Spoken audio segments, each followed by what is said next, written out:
Broadcasting live. It's America's longest running talk show on computers. It's Computer America, bringing you the biggest names in technology with guest interviews, new products, and your emails. Listen live at computeramerica.com on any device around the world.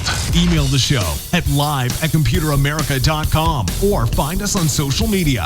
Be sure to check out our website for contests, giveaways, show notes, live video stream, podcasts, and more. You're listening to Computer America.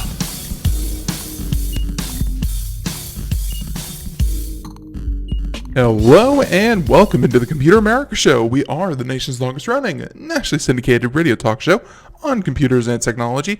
Thank you for joining us. I'm your host, Ben Crossman, and everyone out there, thank you so much for tuning in. So today on the program, we had scheduled Nathan Evans. Hopefully he will still pop up, but in the meantime, we will be doing computer and technology news. Didn't want to leave you guys hanging, and trust me, there's plenty of stuff to talk about. So, it's going to be perfectly okay.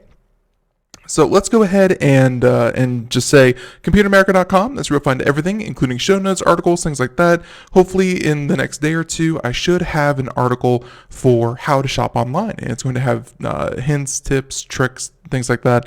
That's, maybe obvious to some, but to a lot of people out there, I think just having a nice, concise list that you can forward or send or even, read yourself, just to give you a refresher as we head into Black Friday, Cyber Monday.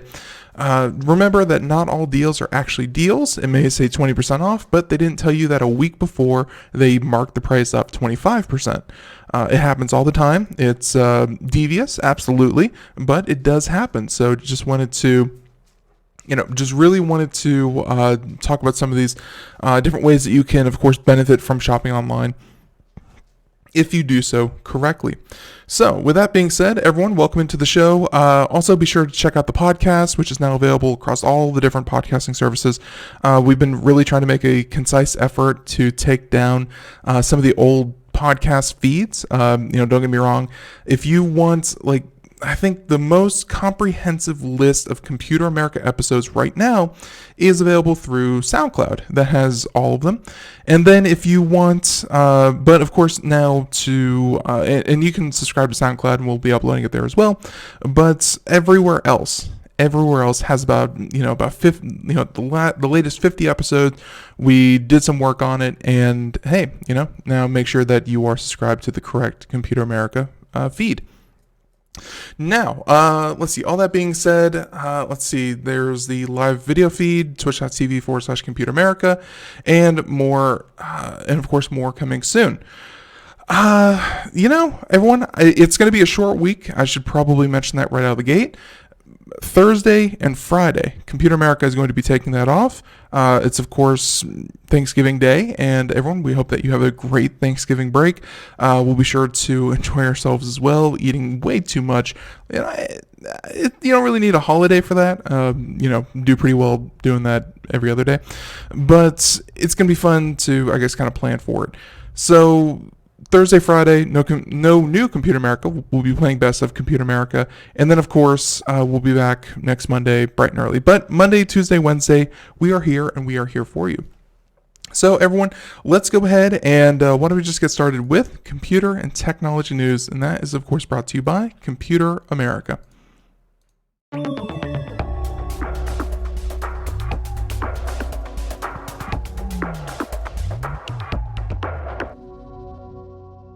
So let's go ahead and talk about some of these different different stories. This one is kind of a follow-up to a story that we did about a month ago. And, it's every time this happens, it seems like it's going to be the last time. And it looks like at least the last time we did this, it was an organization in Europe who handled the IPv4 addresses. If, obviously for anyone out there who has used the internet for any number of time, for any amount of time, you know that your IP address that you find, which is, going to look something like 223.0.0.0 or whatever.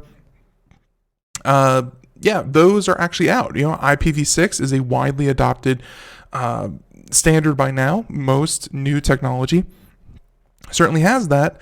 And, your existing IPv4 technology is going to continue working just fine if it has a dedicated IP address. But if it has or if you need to renew an IP address, if you need to change IP addresses, that may become a lot more difficult to do because of this story right here. So this is coming to us from ripe.net, and they say that the ripe NCC has run out of IPv4 addresses. And recall, we did this one for an organization in Europe. Now we are in North America. So they said that our announcement will not come as a surprise for network operators. IPv4 runout has long been anticipated and planned for by the RIPE community. In fact, it is due to the community's responsible stewardship of these resources that we have been able to provide many thousands of new networks in our service region with /22 allocation after we reached our last /8 in 2012. Think about that, and really that's how long this issue has been, kind of coming at us, where many of these organizations that handle the IPv4 addresses for different regions, they knew this was a problem back in 2012. That's when we first started hearing about, this could become an issue, and ever since then, they've been doing things like recycling they've been recycling IPv4 addresses. So think maybe webcams or routers or things like that would have their own dedicated IP address, but of course are no longer in use. They would go through and almost manually send a ping, see if they were still connected, and if they weren't, then they would just kind of put it back in the pool. And through making sure that you only use a certain amount of these codes or these addresses, and recycling old addresses, and just really being very fastidious with this, they've been able to extend it for another 7 years, in some cases 10 years. It's really a testament to how good network engineers are at this. But even with all of the premeditation and all of the planning, hey, it's we're here. So obviously they said that they've submitted an IPv4 request, can see their position on the waiting list in the LIR portal, and they have a new graph has also been published that shows the number of requests on the waiting list and the number of days that it takes for the front of the queue to actually get it. And if you're watching the video portion, you can see the IPv4 waiting list here. Obviously, any date, and it's a line graph showing day by day, date by date, every day up until I should say up until today, the position in queue was, of course, 0. And it may not seem like a lot, but for the first time, there's something to report on this graph other than 0. There are now 11 different requests for an IPv4 address. So they said that, obviously, if you're among the 11, you have to wait until they go through and shuffle some things around and, free up some of the addresses. But this is just the beginning. Today it's 11, tomorrow 100, a month after that, a couple thousand. And it's really going to make an impact because I guess up until this point, you could have an IPv4 address and you could, just do it that way. Even though it was recommended and IPv6 is widely adopted, you could still do it the old way. Now it's going to be very prohibitive to do it the old way. And of course, if you're wondering about IPv6, if I recall, there's something like 26 trillion or it's like trillion or like billion. There's a lot of combinations out there. IPv6 should last us for a good couple, at least a year, if not a couple 100 years, but we should be certainly okay with that. So there you go. Ripe NCC has officially run out of IPv4 addresses. I always like reporting on that. It's almost like a transition of the age of the internet, where the old technology comes out and the new technology has officially taken over. And there you go. Now, with that being said, let's go ahead and continue on here. I think our next story is going to be about Apple. And speaking of ripe, Apple pulls all customer reviews from online Apple Store. Who knew? Saying that they have removed the ratings and review tag, which honestly, rating, I have a love-hate relationship with ratings and reviews. I really do. It's one of those things that that I definitely use for myself, kind of often. And sorry, folks, just one.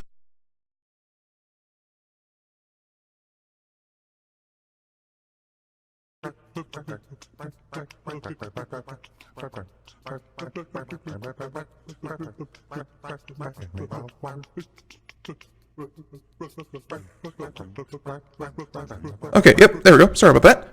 Hopefully you enjoyed the waiting music there. But I have a love-hate relationship with reviews because on the one hand, when they are informative and they are trustworthy, reviews really can steer you away from bad products. It can confirm your faith in good products. It's it's one of the first things that I look for.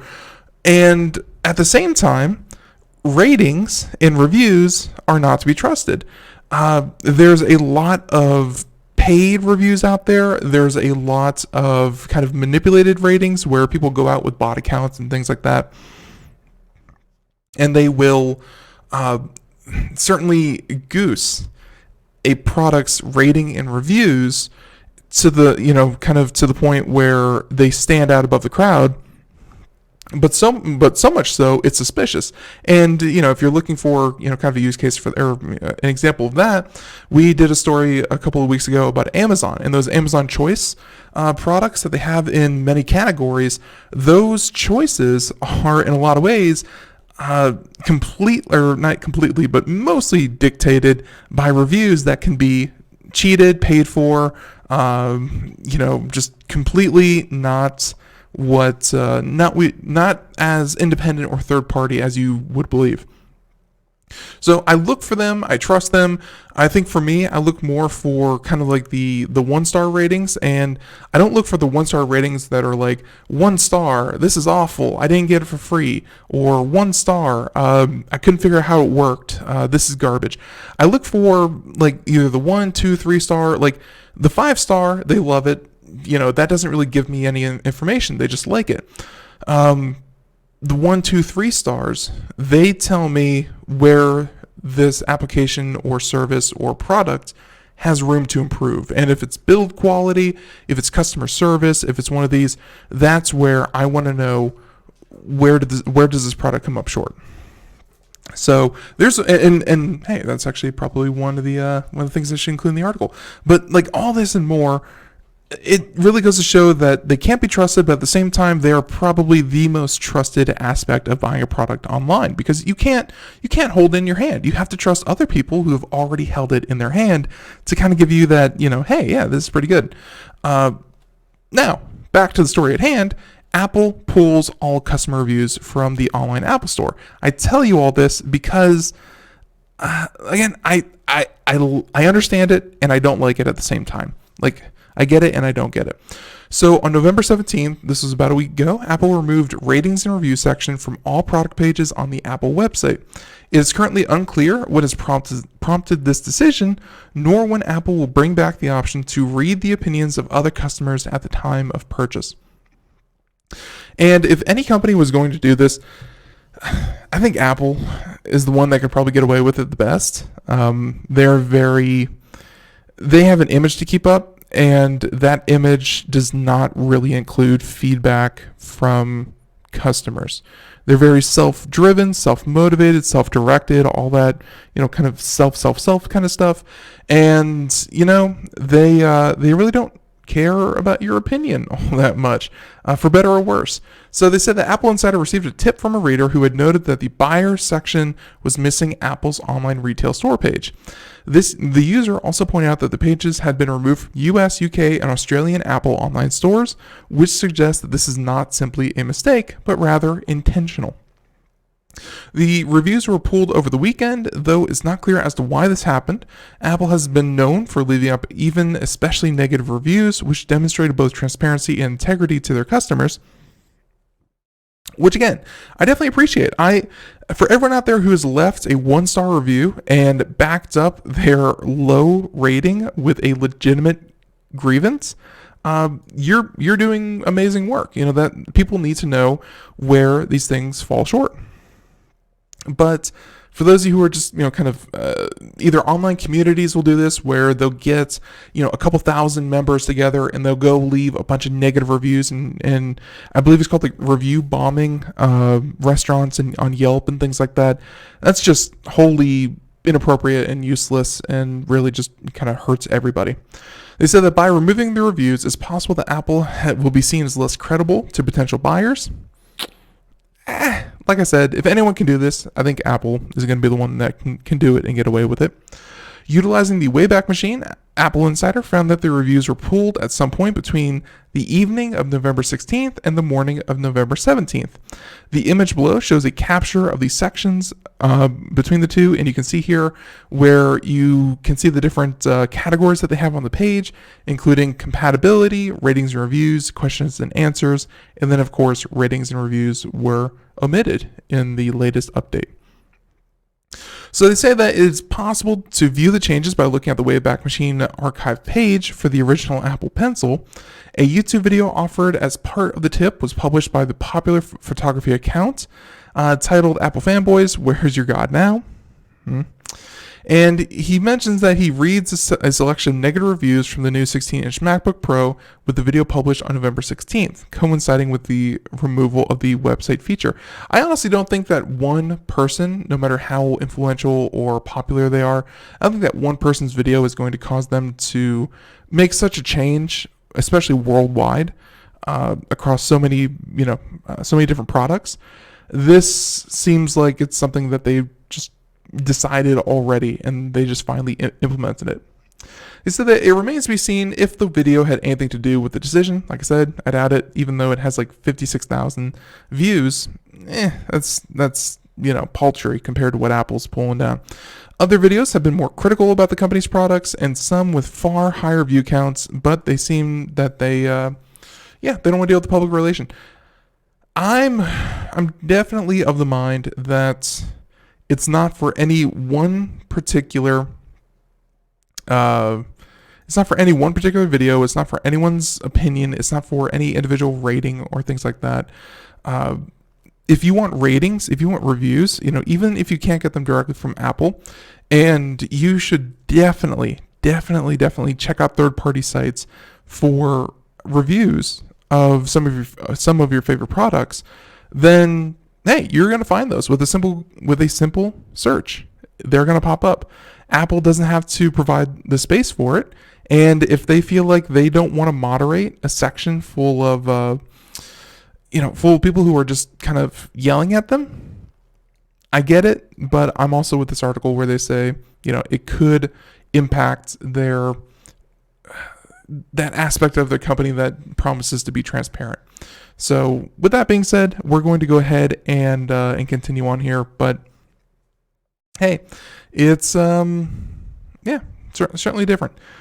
So Apple, let's see what's up.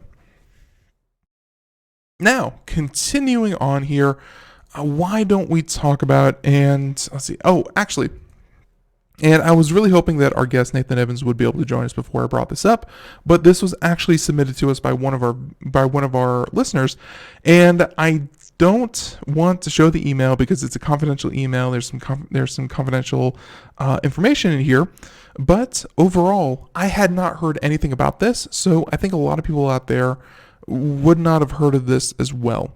So we've talked a lot about breaches and hacking and the like, and we're probably going to bring this up Wednesday again, but I wanted to get this story out here Zappos, you know them, they sell shoes. And let's see, I think back in going through the email, I believe in mid-October, they settled their class action lawsuit. If you ever wonder how long these things take, especially with things like Equifax, it's still working its way. You can still claim money, even if you claim, you're not going to get the amount of money that you want, or even be able to claim a cash grievance against them. But if you're wondering how long these things take, back in mid-October, Zappos reached a settlement for a data breach back in January 2012. And by the way, January 2012, we're looking at almost 8 years since this whole thing happened. Check that out. So I found it weird that 8 years after, for something that they did wrong, and since then there have been a lot more notable high-profile data breaches than Zappos.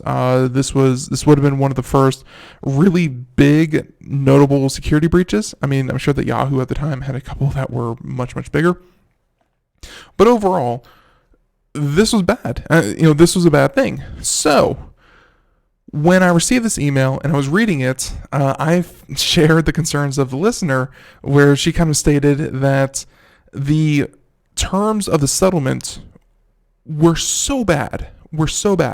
So if you think about some of the other settlements, you may get like a cash, you sign up, you prove that you purchase this product or you use the service, and you get, $20, $15, as is per usual with class action. Or you get, I think like with Apple's case, you got like a phone case that was worth like $15. Overall, all payouts are going to be disappointing. In regards to this one, though, it seemed like the lawyers who were handling this really dropped the ball, because they just sent out this email back in I think that they first let this listener know about this whole thing back in March, April, May, sometime in the middle of this year, and they just let them know again because they hadn't redeemed a code, hint hint, that will expire by the end of the year. So check this out. Imagine if Zappos wanted to, imagine if Zappos wanted to do some kind of promotion. They wanted to give everyone, come to our store. We'll give you 10% off. Enter code, shoes1, and hey, we'll give you 10% off your order. That is a perfectly normal and reasonable advertising campaign. They play commercials. They would have people say it. They would sponsor people, things like that. That is typical for an advertising campaign. Now, think about this. Zappos, when they sent this letter saying that, hey, we reached a deal in our lawsuit where we lost your data, here's what you get. You get a 10% discount for your next Zappos purchase.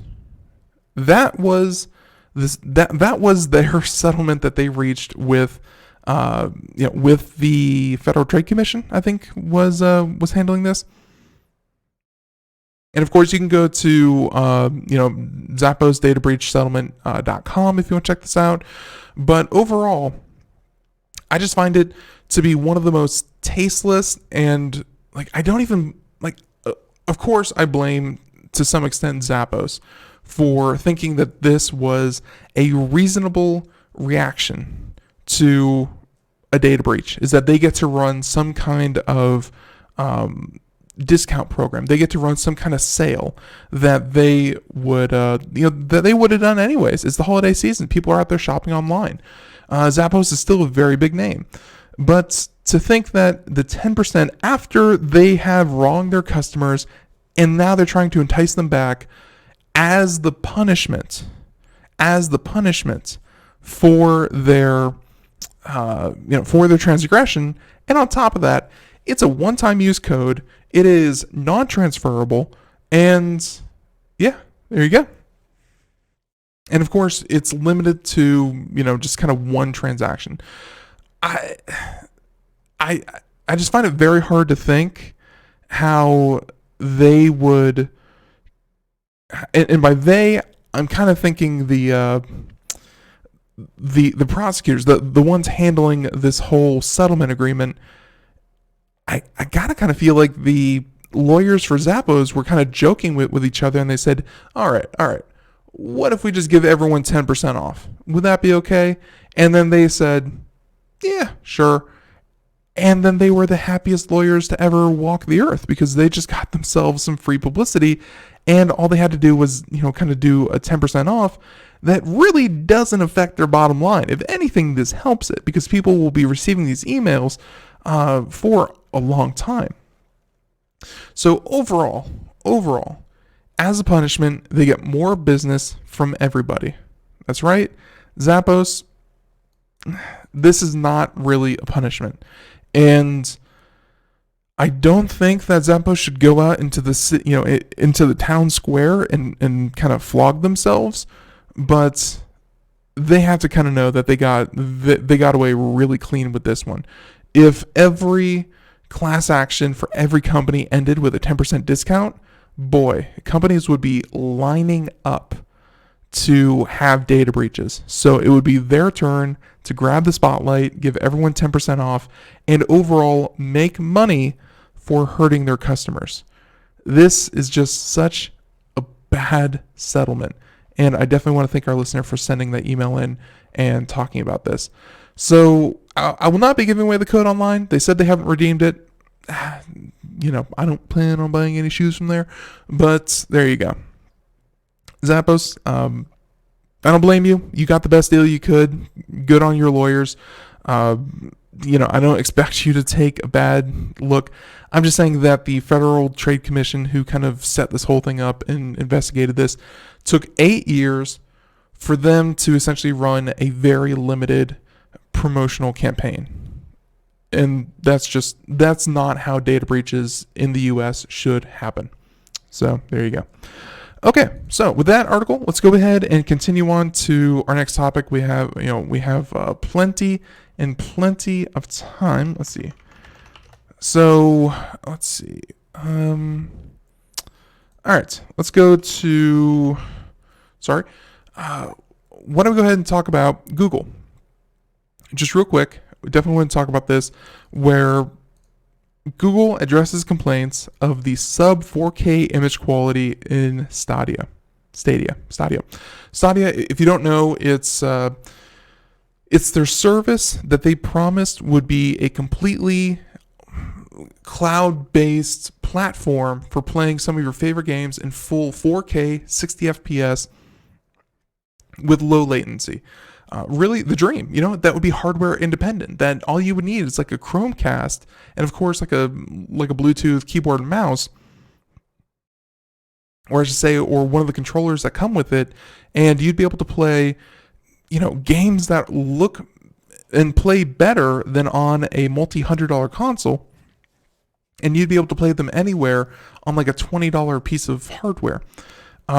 Because obviously most of the computational power would be hosted off-site. So there you go. Now, with that being said, though, Google has been promising that its streaming Stadia platform will be capable of, as you said, 4K, 60 FPS gameplay. Although even with that, $10 a month seemed like a steal.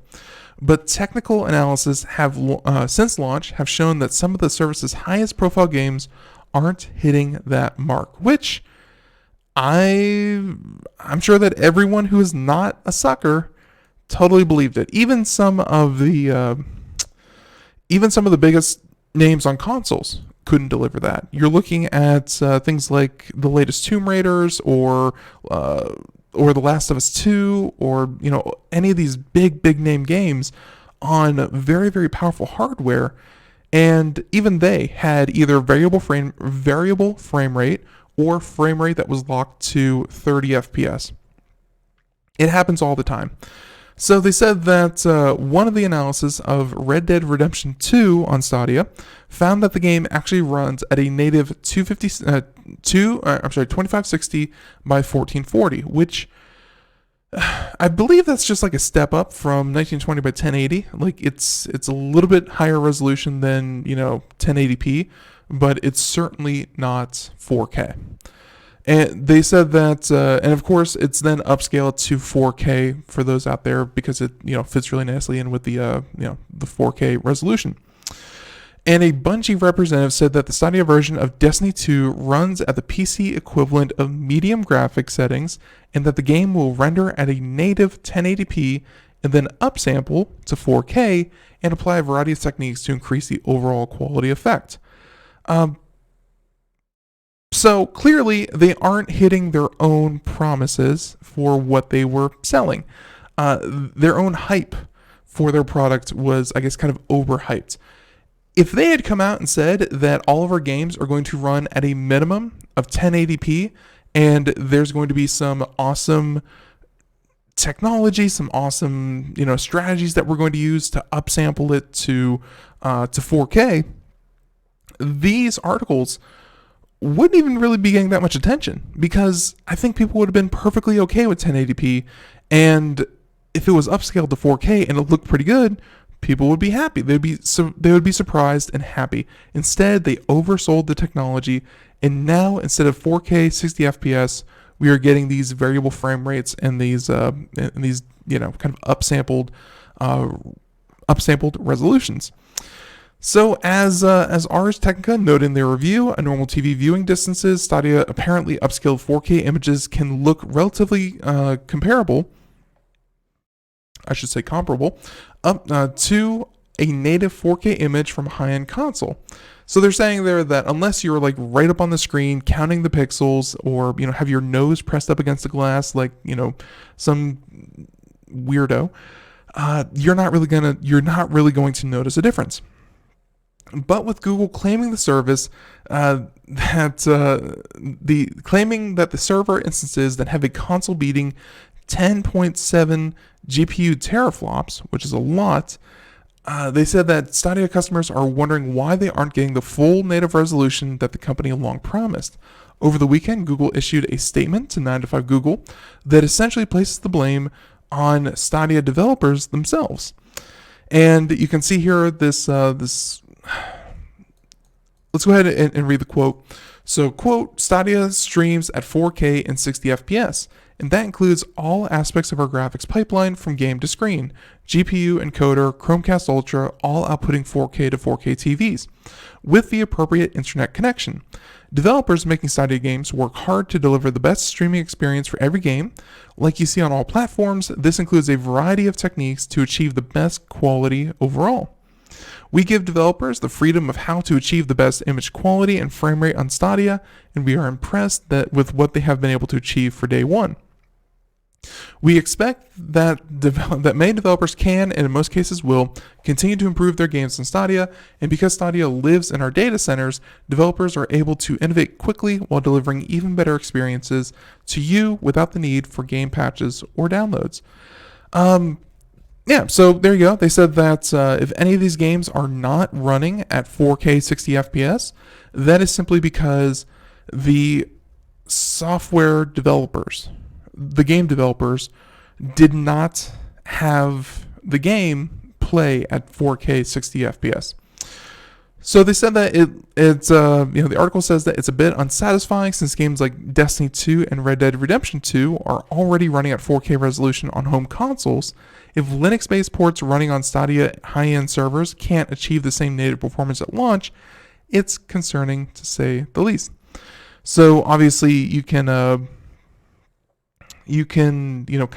see an image gallery. We'll include this in the link in the show notes, and they try to show the differences between the upscaled 1080p and the upscaled 4K. Overall, it's such a minor gripe. Like, I get it. They hyped up the idea of 4K. They hyped up the idea of 60 FPS. If you believe that, I'm a little sorry, but it just wasn't going to happen. So, let's go ahead and talk about some of these other stories here. Is it too early? Okay. Yeah, I have a couple here.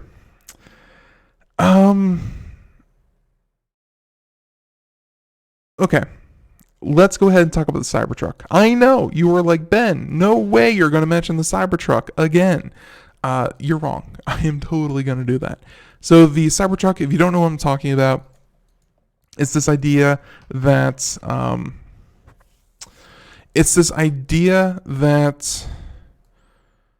do you put this? Elon Musk can sit there and sell a truck that looks like a set of Legos was used to really design it. It looks ridiculous. If you haven't seen an image, if you're watching the video portion of the show here, there it is. It's interesting, to say the least, and I definitely want one. Don't get me wrong. I'm not joking. I want one. I want one of these things. And apparently, I'm not alone, saying that Tesla Cybertruck already has 200,000 pre-orders. And of course, here's the thing, much like many of the other Tesla products that have come out before, the price for entry into pre-ordering a truck, and you're not really pre-ordering, you're reserving a spot, essentially on the waiting list. So obviously, the sooner that you kind of reserve your spot to be on a waiting list, even if it takes, in Tesla's case, even if it takes 3-4 years to work through the entire backlog, you are guaranteeing a spot early on the list compared to someone else. So here's the thing. It didn't cost that much to actually get on the waiting list. Only about $100.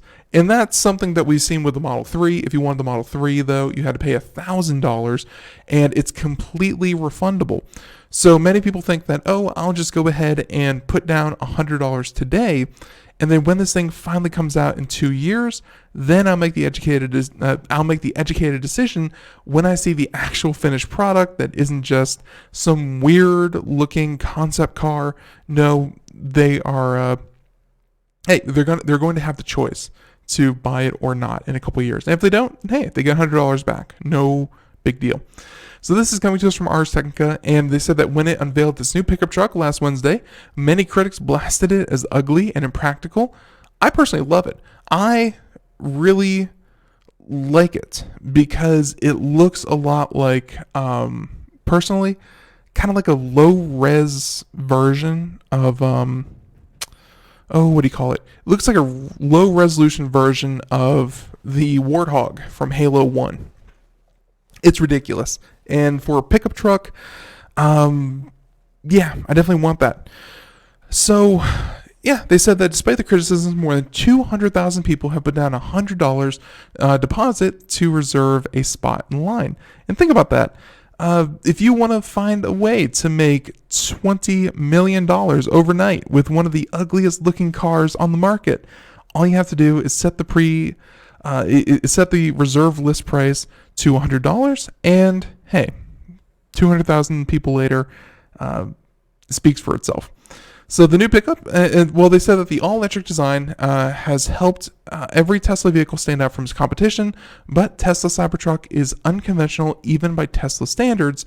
Other pickup trucks are boxy with a square cabin in the front, and a flatbed in the back, and the Cybertruck has a triangular design that looks a bit like a DeLorean in Back to the Future.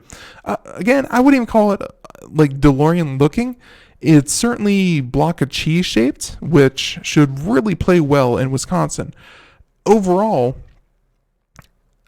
I've said this to people in my personal life. I've shared this opinion personally. I don't think I've said this on the show. And if I have, actually, I think I did mention it with Darius Derek-Chani back on Friday, but you put out a bad product and you say, look how awesome we think this is. And then the internet, the publicity, the newspapers, the news shows, they all throw up the picture of your ugly looking car and they say, look how ugly this thing is. They actually did it.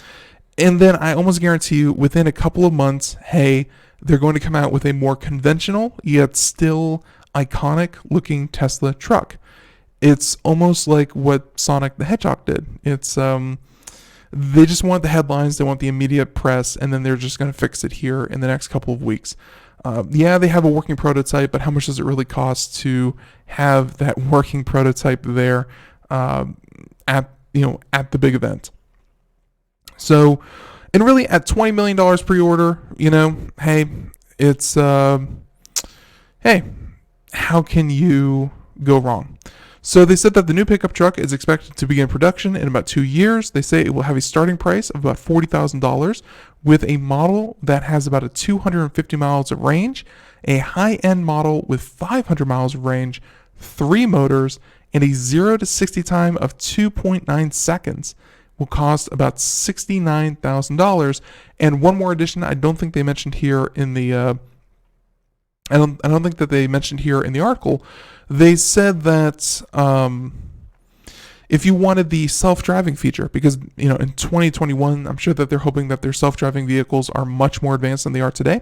If you would like it to be completely capable of being self-driven, so all the upgraded hardware, all the slots for, essentially, it's going to have a bunch of cameras that aren't going to be used kind of at first, but then when they when they flip the switch software-wise to allow Tesla vehicles to self-drive, the trucks with the extra $7,000 package are going to be able to be self-driven, and all the ones that don't have the package are not going to be able to. So the high end is, you're looking at about $77,000. Not honestly, for 500 miles, 0 to 60, 2.9 seconds, all electric pickup truck, which itself is almost unheard of. It's a very interesting take. So with that being said, the sign-up rate for the Cybertrucks, 200,000 in 4 days, isn't quite as impressive as the Model 3 in 2016. Tesla had received 150,000 pre-orders within hours of unveiling it, and had 275,000 pre-orders in just a few days. And of course, that was the Model 3 took $1,000 to reserve, and I think that's one of the reasons why at $100 people are even doing it at all. Because if it was $1,000, that number would be a tenth of what it is today. No one's putting it down $1,000 for the product that you see before you. $100, I think people are willing to take the chance and just do it, but $1,000, no way. They even said that customers interested in the Cybertruck, while impressive, does not seem to be at the Model 3 level, because this is not the end car. This is not the end result. They said that Tesla took the opposite track when the company unveiled its Model Y SUV, where they asked for a $2,500 deposit. That may be a good way to gauge which customers are serious about buying a vehicle, but it isn't a good way to generate impressive sign-up numbers. And as far as the author can tell, Tesla hasn't released any statistics on the Model Y pre-orders. If I had to guess, only those who are already sold on Tesla and wanted an SUV are really the ones who put down $2,500. At $1,000, you may get some, even our regular guest here, Mike Cermak, he was one of them who put down $1,000 back in 2016 because he's like, I have $1,000. If I want it, great. If I don't, when it's finally my turn, I can get my money back, or I could just go all in and buy it. At $100, that's just a no-brainer for so many more people. The big brainer, though, as opposed to the no-brainer, the big brainer, though, is who wants a truck looking like this? It's weird. It's a weird looking truck. No one's denying it, and I honestly believe it's going to go through a couple of iterations before it's finally produced in 2021. But there you go. 200,000 people have pre-ordered the new Tesla truck. So if you didn't even know that you could do that, and you have $100 lying around, and you think, maybe, then there you go. So let's go ahead and continue on here. Let's go ahead and continue on here, and just reading through some of the articles here, trying to find something fairly interesting, and a lot of it has to do with holiday shopping, things like that. I don't know. Okay, how about this one? eBay. Little E, big B. eBay is selling StubHub to Viagogo. I never even heard of Viagogo. For $4 billion, saying that the two major ticket resellers will consolidate if the deal closes. So I've heard bad stories about Ticketmaster. I'm sure that StubHub isn't too far behind it when it comes right down to it. And overall, it's one of those things that you definitely hope that this works out better for consumers, but probably won't. So StubHub will soon have a new owner if all goes as planned. Viagogo, another ticket reseller, has agreed to buy from eBay for $4 billion. The sale should close by the end of March, pending regulators' approval and customary closing conditions. They said that the founder and CEO Eric Baker also co-founded StubHub, which eBay bought in 2007 for $310 million. He said that he had long hoped to bring StubHub and Viagogo together.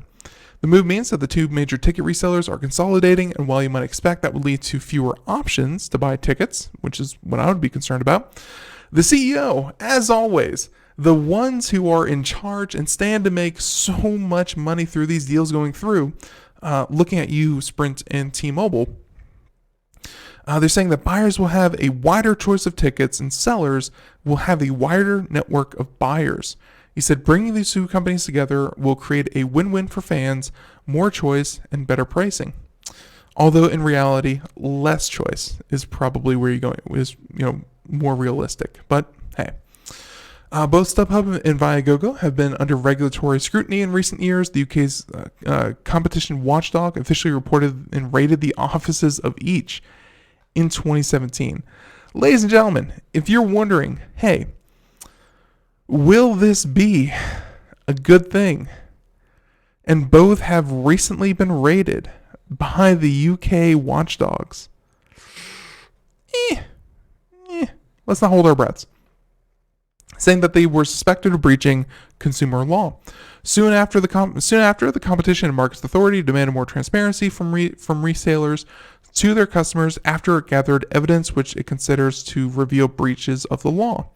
In September, the CMA suspended plans for legal action against Viagogo, and it determined that the resellers had addressed the CMA's concerns after Viagogo made details such as total pricing and information about ticket demand clear to its customers.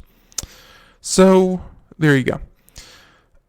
There's a whole seedy underbelly to concerts, to venues, to tickets, to reselling that I'm sure that we all know about scalpers and, the people who will sell you tickets either at the door for a very high fee, or scalpers who will go out and buy just tons and tons of seats. And for the venue, they're like, oh, this is great. We're selling out our show. But then the scalpers and the people selling them can either sell them piece by piece instead of wholesale prices like they're getting. They will upsell them. And of course, the obvious problem there is that if it's a really in-demand show, then the end consumer, the person who's actually going to be putting a butt in a seat, they never get the choice to actually buy from the venue. They never get the choice to buy from the artist. Instead, they only get to go through resellers or, these places like StubHub or any of these other third-party ticket selling sites. It's their only option at that point. And there's this whole industry about bots and bot clickers and people.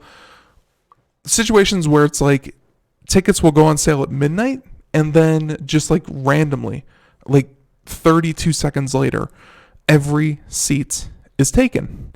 And trust me, that's not possible. That's not humanly possible. It's all bots. It's all self-controlled. And if you are a person who's trying to get one of those, let's say $50 tickets, and your only option is to go through one of these, third-party ticket resellers for $180, either you don't get to go or you cough up all the extra fees, even though, hey, you were never given a choice to do otherwise. It's not the best look, and I really wish that they would, kind of crack down on it a little more. They've, like I said, total ticket price, like essentially now they're upfront with how they're going to, deal with your, how you're going to pay the fees and things like that. But overall, it has a long way to go. So let's go ahead and continue on and talk about the Samsung Galaxy 11. So obviously the holiday seasons are here and the latest Samsungs are on sale. You can buy the latest phones. It's all great, good, happy, good. But the tech world never sleeps. And the tech world, in fact, this is coming to us from OnLeaks X OnLeaks or 91 Mobiles. They have a leak of a picture of the Samsung Galaxy S11 and some of the key parts to it. And I've said this before. I feel no sadness on reporting about leaks or anything like this or speculation, because in reality, it was probably put out by the manufacturer to get some free press. It's okay. I'm totally into this kind of thing though, so I like talking about it. This is coming to us from Ars Technica. You can see an image of it here if you want to check that out. They have a couple images of what they're going to look like. And ladies and gentlemen, I hope that I'm the first one to tell you the notch, the one with the weird ears, and people keep making fun of it because Apple did it and then everyone else copied it for no reason. At least Samsung has the courage to finally do away with the notch. And the screen looks gorgeous. There's almost no bezel. There's a pinhole for the camera to fit through the screen. But otherwise, the entire front of the device is completely dedicated to, obviously, an OLED screen. So they said that the first Galaxy S11 renders came out this weekend. So it's probably time for the Galaxy S rumor roundup. Like last year, we're expecting 3 versions of the S11, the normal, the S11 Plus, and of course the smaller S11e. The E, of course, is instead of having an OLED, it's just going to have an LCD display, things like that. It's going to be a little bit smaller, so on and so forth. But we're really interested in the S11 and the S11 Plus. They said that the renders, as usual, with early phone renders, these are not official from the company, but instead from a leaker on OnLeaks. OnLeaks is a reliable source for leaks, saying he pumped out phone-based renders on CAD drawings and most recently has nailed early previews for the Pixel 4, OnePlus 7 Pro, and Galaxy S10. If I had to guess, this is a render based off of either patents submitted by Samsung or specifications, and things like hey, we need phones next year that are going to look like this, we need phone backs that look like that. Essentially, he's going through the parts list that Samsung has ordered, and he put it together in an AutoCAD program, a CAD program, and was able to spit out, this is what the phones will probably look like given the parts that they ordered. So they said that the front of the Galaxy S11 looks like you'd expect from a Samsung phone. The S11 sticks very close to the Galaxy Note 10 with a centered punch-out hole for the camera. Minimal bezels all around and curved displays on the long edges, just like the Note 11. The Bixby button is dead. Thank goodness, no one ever used that thing, leaving only power and volume on the right side. Also, like the Note 10, the bottom edge has only a USB-C port and speakers. The headphone jack is dead as well. Unfortunate.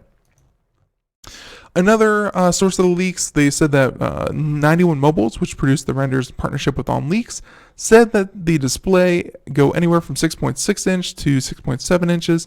That's what the S11, not the Plus. And then, of course, this would be a huge increase over the current S10, which is only a 6.1 inch. So you're looking at what the Plus is now the standard, and that means that the Plus later could look something like 7 inches. 7 inches for the Samsung Galaxy S11. I get it. This is the same company that tried to put out the Samsung Galaxy Fold, and at $2,500, there just weren't that many takers.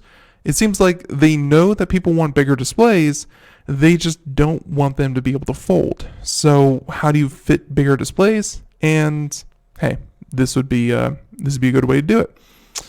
They said that the much bigger phone sizes should lead to bigger batteries, and Samsung is going to need them this year, saying that all 3 models are expected to come with both 4G, 5G connectivity, and this will be the first time that all 3 S phones have come with 5G. The S10e, S10, and S10 Plus were 4G only, with the monstrous Galaxy S10 5G version existing as an even bigger tier than the S10 Plus. Essentially, they're saying it was the S10 Plus Plus.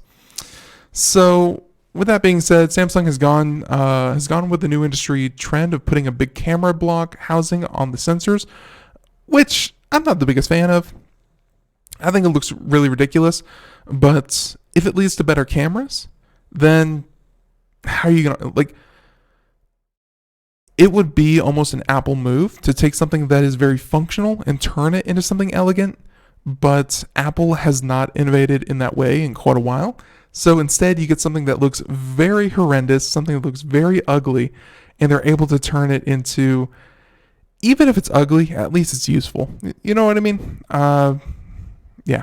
So that's where we're at. It houses like 6 different little things, including things like flashes. It will have multiple camera lenses, things like that, including a telephoto 5 times optical zoom. If you don't know the difference between an optical zoom and a digital zoom, this is one of the things that we've covered before in articles. An optical zoom is just like a camera where you hit, or an old-fashioned camera where you'd hit the zoom button and the lens would kind of telephoto out, and it would take, it would physically zoom in with, with mirrors and lenses and things like that. And a digital zoom is essentially taking all of your extra pixel density, and you are essentially cropping parts of your photo out, and you are just zooming in on a handful of pixels. We highly recommend that you never go past the telephoto the telephoto capabilities of a phone. Like if you have a phone that goes, let's say 2 times telephoto and then 10 times digital zoom, only do the 2 times telephoto, and then you can of course zoom in, crop it, leave it out. Otherwise, you're just leaving data and information off the table that you could, that you can't get back, but you can of course take away at a later time. So a 5 times optical zoom is actually very impressive, and you want to hear that. So they also mentioned that they tore down the S10 camera app and found that they support a new resolution, a 12,000 by 9,000 pixel, which would perfectly match the output from a 108 megapixel sensor. He also notes that don't expect to get the full 108 megapixel images from the camera, like we've seen what the Xiaomi do with its 108 megapixel sensor.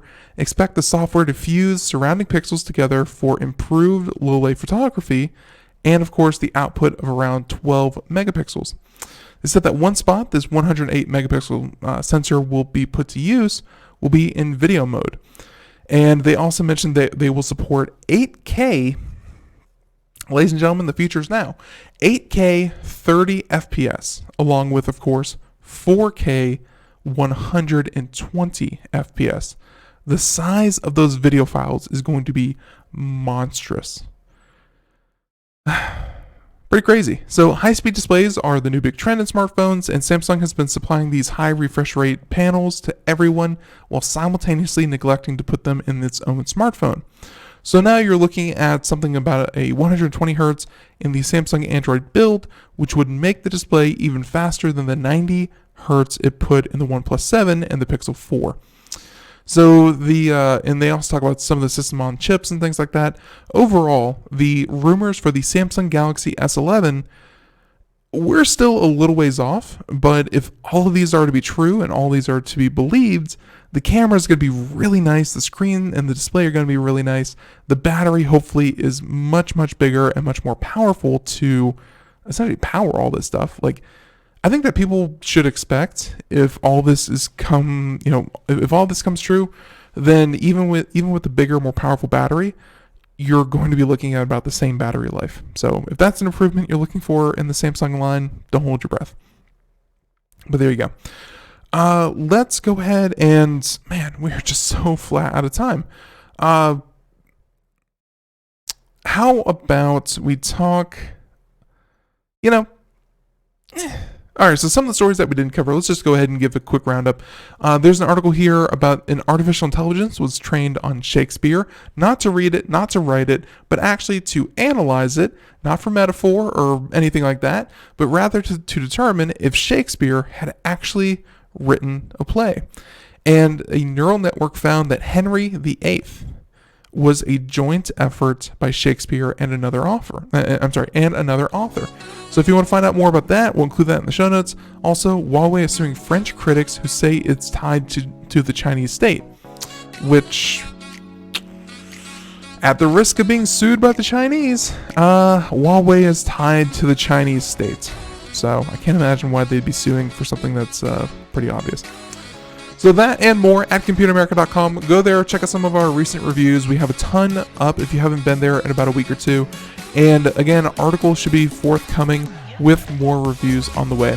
Ladies and gentlemen, thank you so much for tuning in to Computer America. If you'd like to check out more, computeramerica.com. Find us on social media wherever you go at Computer America. You should be able to find us on Facebook, Instagram, Twitter, so on and so forth. And hey, catch us here tomorrow, 4 p.m. to 5 p.m. Eastern, Monday through Friday, except Turkey Day and this upcoming Friday. But we'll be back, everyone. So until then, everyone, have a great day. Thank you so much. Catch you next time. Bye.